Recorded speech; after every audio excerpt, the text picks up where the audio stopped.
Okay, so today we are going to Kennedy Space Center.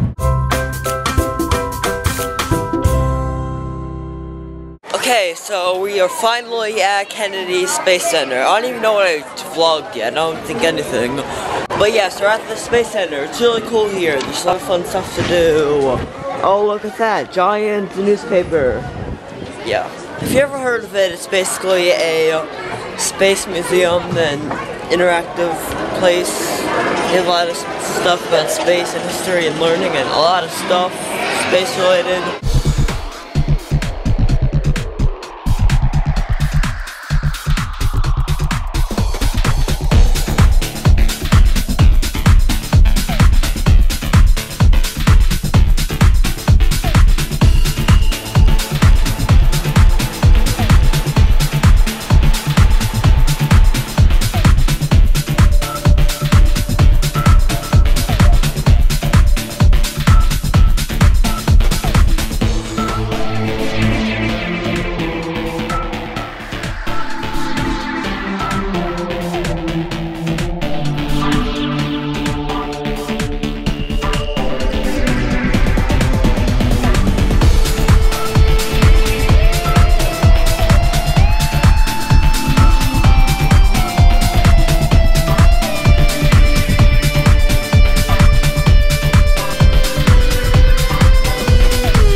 I realized in this little montage I'm trying to do, I'm filming some other people, but whatever. Des contrôles.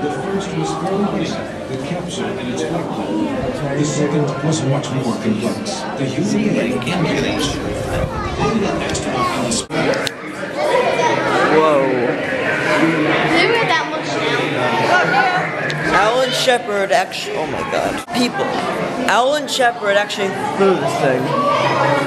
Okay, you guys cannot totally see. Alright, so I'm gonna bring the camera up there.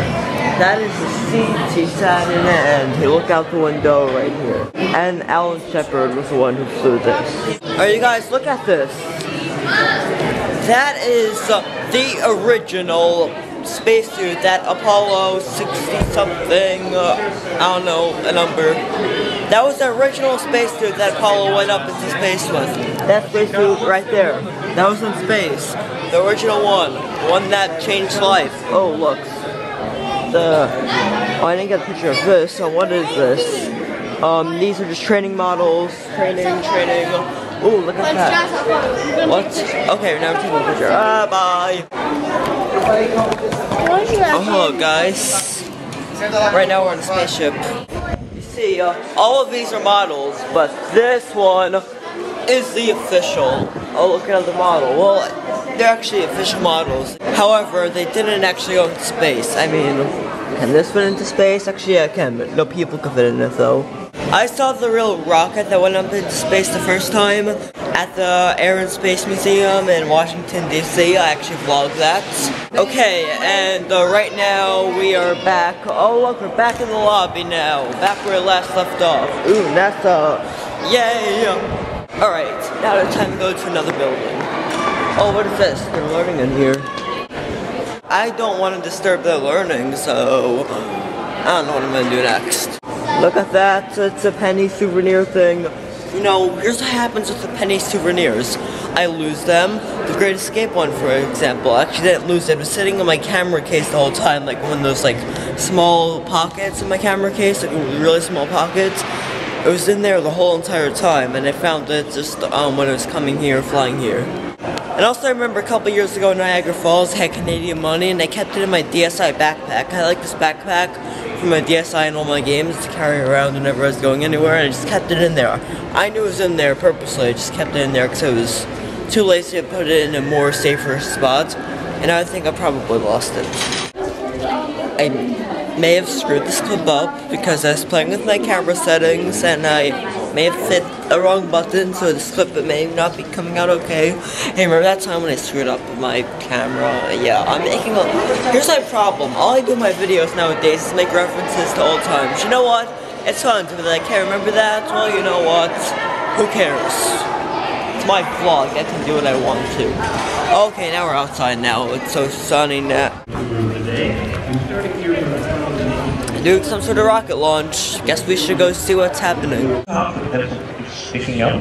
Here's a replica of this floor. That would be a hallmark of NASA to this day, doing rocketry and science together. Of course, we wanted to put people in space and really not blow them up. So we did slow down. The Soviets pulled ahead again, though, launching Yuri Gagarin on a single orbit. Our first American in space would start out suborbital, though. And ahead to the left, the second skinny white rocket with the black and white stripes and checks is a Redstone. Very similar to Juno, it was reliable too.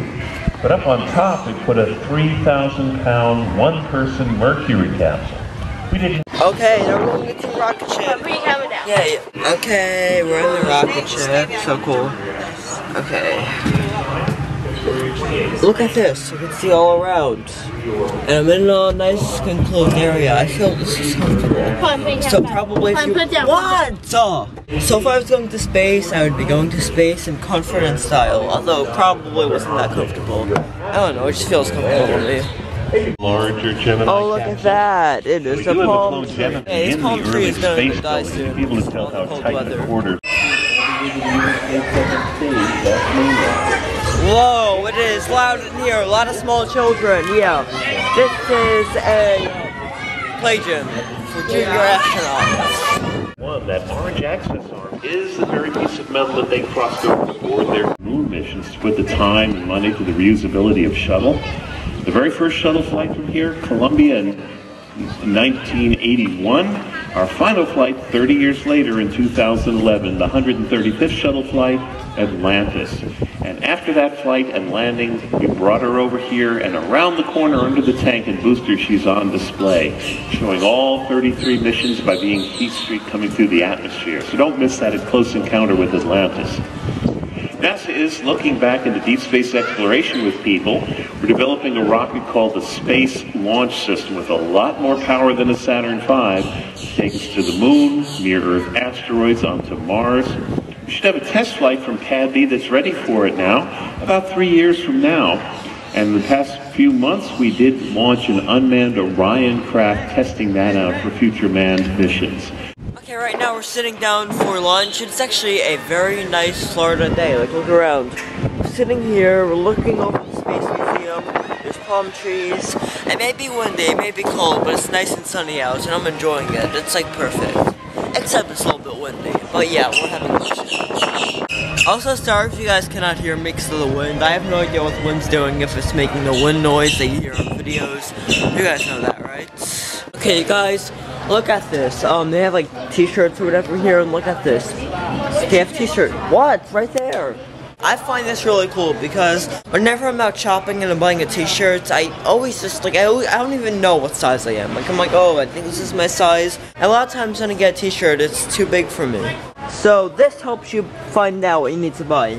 This is for kids, but like, for example, like, for me, it would probably be a large, 14 through 16-year-old, which that's what I am. 5'3", which that's what the size I'm about, and 102 pounds, the weight I'm about. So yeah, that is really helpful. Thank you. Stores, you guys need more of that, okay? Okay, now I think we're gonna be going on a bus tour. I think. I don't know. I said no bus tour, fool. I'll explain the whole bus tour thing later. And one of the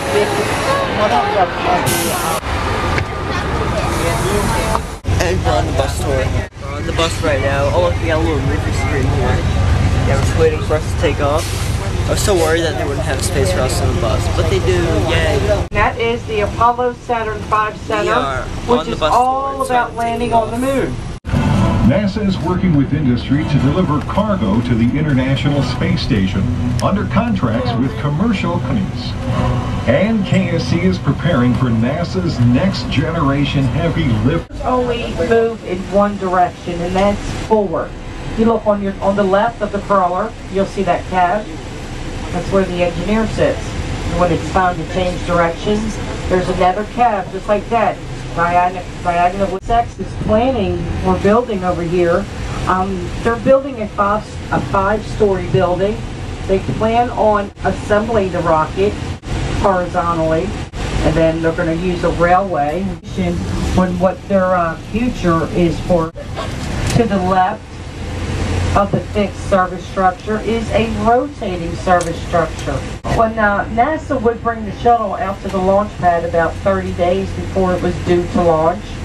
So this rotating service structure would rotate around, cover, and protect the shuttle while it was sitting on the launch pad. The station is complete.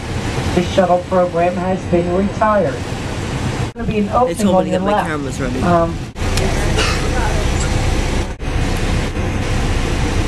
People's heads are in the way.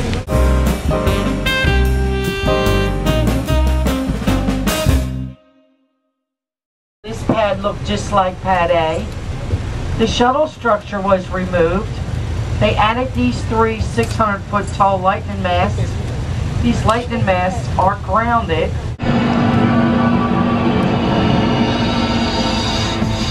In the peak of the space race, the Saturn V was NASA engineers' answer to manned spaceflight.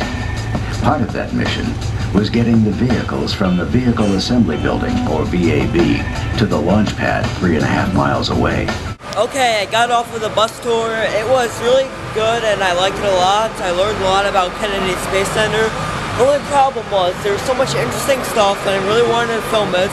But by the time I got my camera out and stuff, they're already done, or people on the way, or whatever problem there was. So I got a couple of stuff. I didn't get everything I wanted to, but that is okay. Giant sponge. Well, what is that? Why is there a sponge in the middle of the Space Center? Special physical needs, including wheelchairs and hearing disabilities. Okay, now we're gonna see a show about space, maybe recreating something, I don't know. This is what the command center for a space Apollo mission is on December 21st, 1968. This is exactly what it looked like. It's like they're recreating it, like look at that. Classic TV. The Apollo 8 mission. Alright, now I'm gonna start now.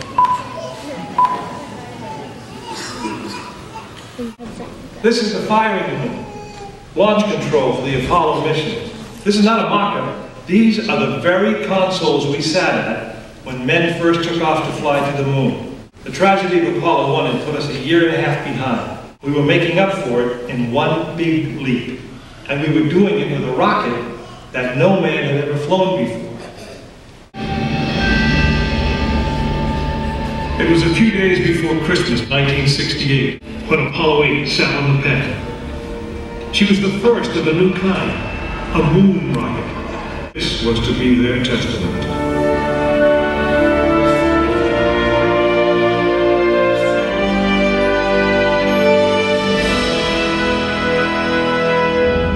Earlier in the morning, astronauts Frank Borman, Jim Lovell, and Bill Anders had made their final preparations before taking that long ride out to the waiting spacecraft. The minimum safe distance from a Saturn V at liftoff was 3 miles. The reason was simple. When fully fueled, the rocket contained the explosive power of an atomic bomb. As the clock counted down, the astronauts and all of us in launch control went through the pre-flight checks. Our hands on the controls of the most powerful, most complex machine ever built. It had over 2 million separate systems. And to bring these men back alive, everything had to work perfectly. Each individual system had been tested, but what we didn't know was how they would perform when all 2 million began to work together. That moment would come when the countdown clock reached 0. If navigation was off by 1 degree, if any piece of the miles of wiring, circuits, relays, or valves was defective, Frank Borman, Jim Lovell, and Bill Anders would pay with their lives.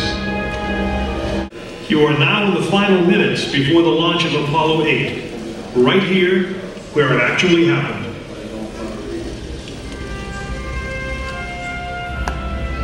Mankind is about to leave his planet behind and journey to another.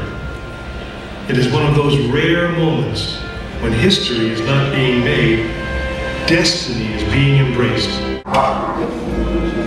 This is launch control. T-minus 3 minutes and counting. We've completed our communications checks with the Apollo 8 astronauts in the cabin, and the communications are go. We do get the firing command. The various tanks within the 3 stages of the Saturn V launch vehicle begin to pressurize. 2 minutes, 20 seconds.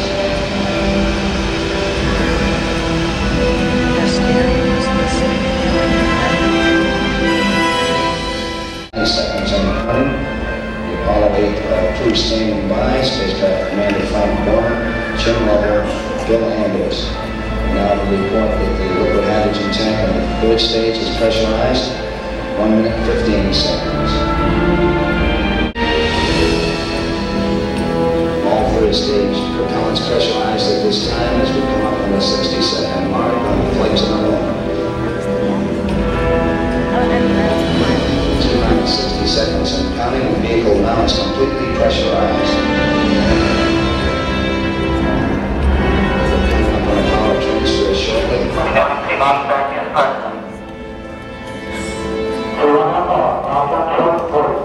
We have the power transfer. We're now on the flight batteries within the launch vehicle.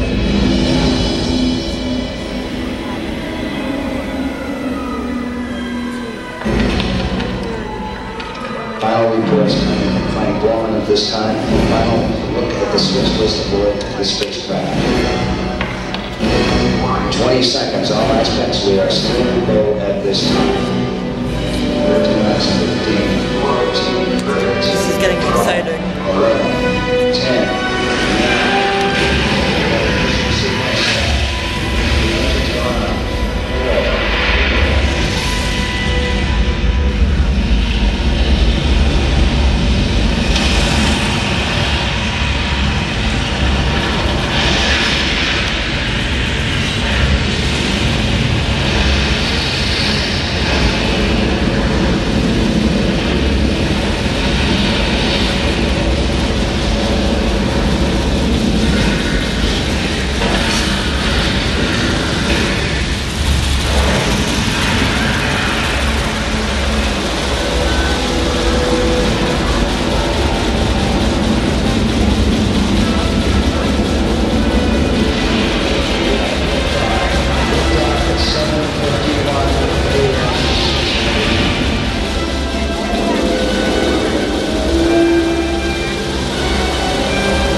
So we literally, we just recreated Apollo Mission 8 and it was awesome. There are like some people here, cause like in the gift shop you're able to buy like these jackets.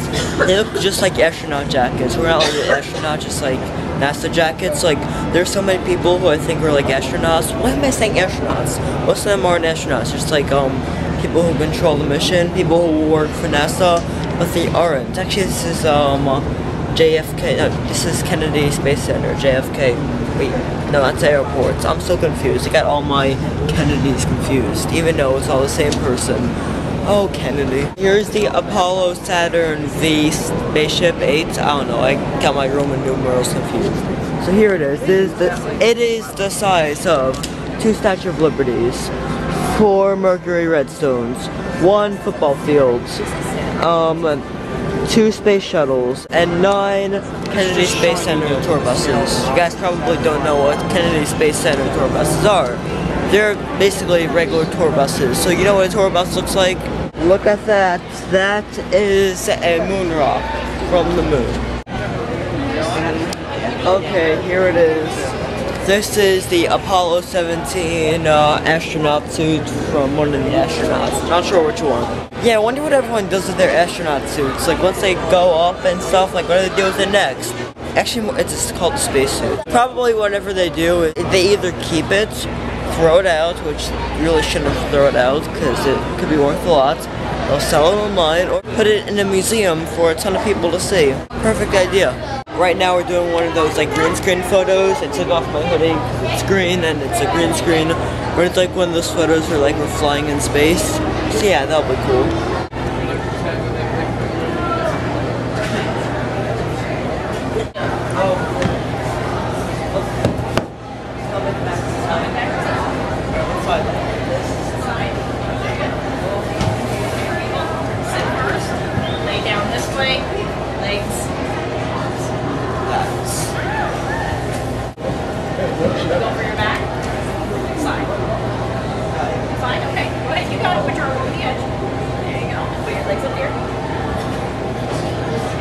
Lay down first and then position your legs. Go to your back, okay. Alright, now put your back. No, that's on your back, that's on your side. There you go, put your arm on the edge. There you go. There you go.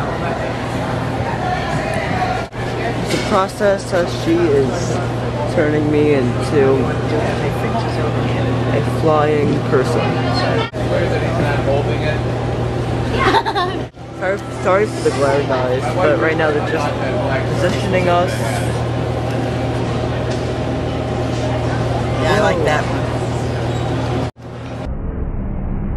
And that was the final picture. It's after hours. After hours. Yeah, it's after hours now. So the park is closed for the day, so what? Actually, I felt like Disney just there for a minute. No, but they're closing down now, so we have to leave. Bye. Yay, it's empty. Look, empty. Or almost empty. Yeah, this isn't even like an amusement park. It's more of like a museum, outdoor museum. But yeah, it's just really nice. It's all empty. I've never seen this empty before. Actually, I've never been here before. Okay, so right now we are heading back home. Alright, so what happened was this when we were coming here. The GPS was stupid and decided to send us like an hour in the wrong direction. Like we ended up in some parking lot and like you arrived, and, like we were nowhere near it. So we had to take 3 hours for what was supposed to be an hour and a half trip. But we got there, we spent the day there, and now we're going back home. And we're gonna go to CC's Pizza for dinner.